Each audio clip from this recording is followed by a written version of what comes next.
In the last 5 years, more than 50 police officers have died while serving us. The first of tonight's awards, Beyond the Call of Duty, aims to recognise the risks and the sacrifices all of our emergency services make on a daily basis. But how big a risk should they take? It was terror.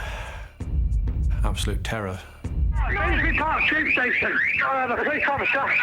Urgent assistance. A man is trying to kill me. I could have left 3 children as orphans, and my wife would have had to bring the children up on her own, which had been so hard. I've been stabbed. I'm a police officer. Right, do you need an ambulance at all? Bye, Daddy. Bye. See you later. Take care. While on duty in London, British Transport Police Inspector Dan Tanner was to face his toughest test. Out on a routine patrol, he saw a man urinating over his car. Within seconds, things turned nasty. I felt a bit uneasy when I saw him because he walked so quickly towards me. The man, a paranoid schizophrenic, pulled out a knife and stabbed Dan in the arm and the chest. I felt the contact and I quickly glanced down and I saw that it was bleeding profusely. I just kept fighting because he did. The worst thing about all this was that now I was exhausted and I couldn't get away, and it's a horrible feeling.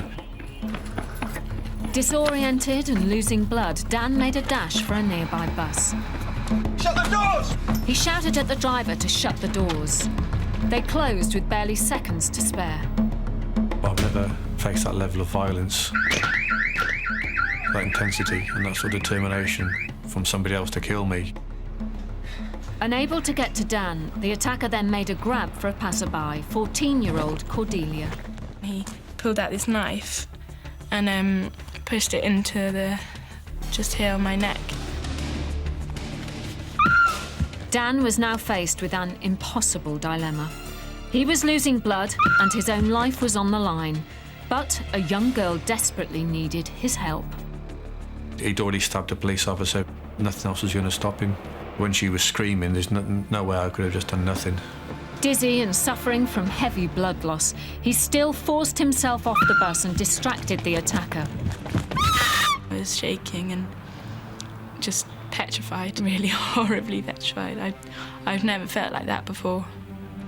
But the knife man came after Dan once again. As the two of them fought each other, the unfolding drama was recorded by Dan's mobile, which he dropped on the floor. No, get away! Get away! Backup arrived just in time, and the man was finally arrested. To present Dan with his award, a woman who knows all about fighting crime, from Crime Watch, please welcome Fiona Bruce.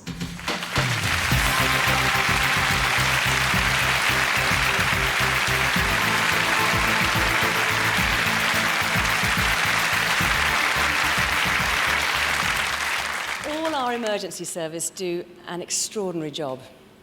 And every month at Crime Watch, I see examples of bravery and heroism on the part of the police. Most of the time, the general public don't get to see it or hear about it.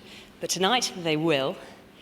And the courage shown by this man is really something quite extraordinary.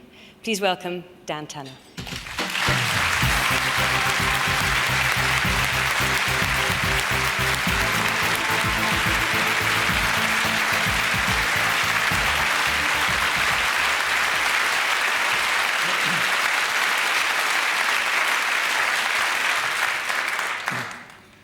Can I first say how proud I am to receive this award and how pleased I am to see that Cordelia has put the terrible events of that day behind her and is doing so well in her life. As for me, those events on that day totally refocused my values, my priorities, and I value even more my wife, Nancy, and our 3 lovely children, Alyssa, Bella, and Junior Dan. And it is to them I dedicate this award. Thank you. Thank you, Dan Tanner.